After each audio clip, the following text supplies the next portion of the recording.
जे गोरी हमर मिथिला में टूटतो गुमान मधेपुरा जिला में की अइबे जे गोरी हमर मिथिला में टूटतो गुमान मधेपुरा जिला में शंकरपुर के छोरा ने छोड़तो सोनबरसो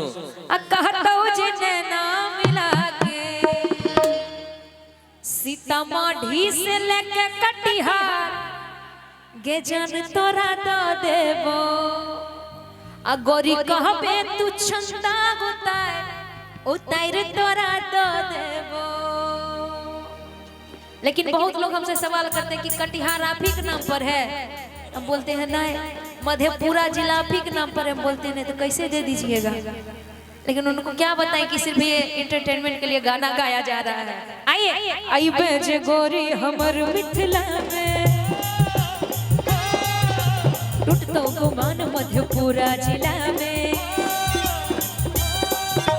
अइबे जे गोरी हमर मिथिला में टूटतो गुमान मधेपुरा जिला में शंकरपुर के छौरा ने छोड़तो कहतो जे नैना मिला के सोनबरसा के छौरा ने छोड़तो आ कहतो जे नैना मिला के आ मधुबनी से लगे कटिहार के जान तोरा दो देबो गोरी कहबे तू चंदा उतार तोरा दो देबो आगे दो देबो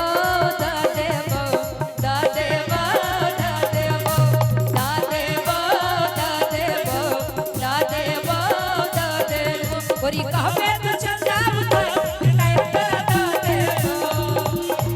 गोरी कहबे तू चंदा उतार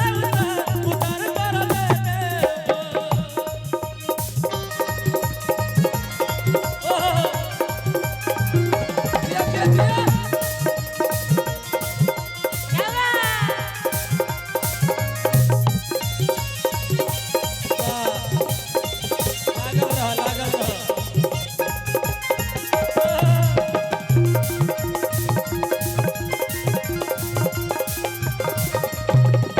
और बगल में भागलपुर भी पड़ता है ना। भागलपुर सिल्क के लहंगा दिलैबो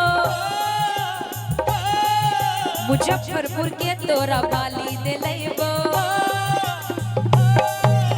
भागलपुर सिल्क के लहंगा दिलैबो मुजफ्फरपुर के तोरा बाली दिलैबो समस्तीपुर जाको बाली लियैबो कानी तोरा हम खातिर आगे समस्तीपुर जाका बचा के ओठा लाली ले आइबो आगे झुमका रानी तोरा खाती आ सीतामढ़ी से लगे कटिहार के जान तोरा दो देबो गोरी कहबे तू चंदा उतार तोरा दो देबो।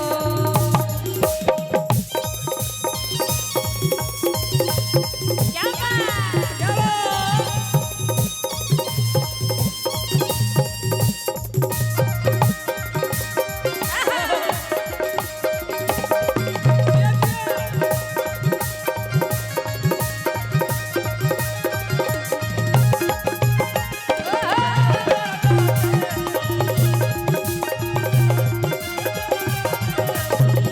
और इसी में एक लाइन और कहना चाहूंगी इनके लिए क्या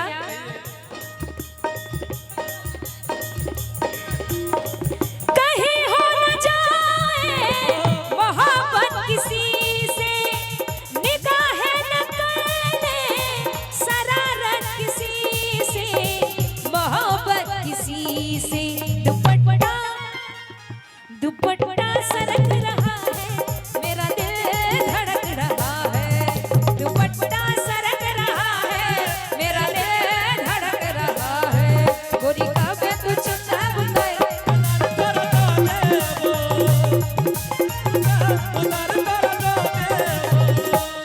लेकिन सबका एक के लाइन कहना है अइबे जे गोरी हमर मिथिला में टूटतो गुमान मधेपुरा जिला में अइबे जे गोरी हमर मिथिला में टूटतो गुमान मधेपुरा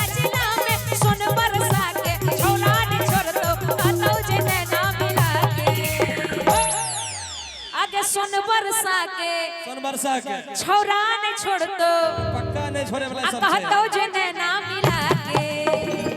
मधुबनी से लग कटिहार के जान तोरा द देबो गोरी कहबे तू चंदा उतार उतार तोरा द देबो गोरी कहबे तू चंदा उतार उतार तोरा द देबो गोरी कहबे तू चंदा उतार उतार तोरा द देबो गोरी कहबे तू चंदा उतार उतार तोरा द देबो गोरी कहबे तू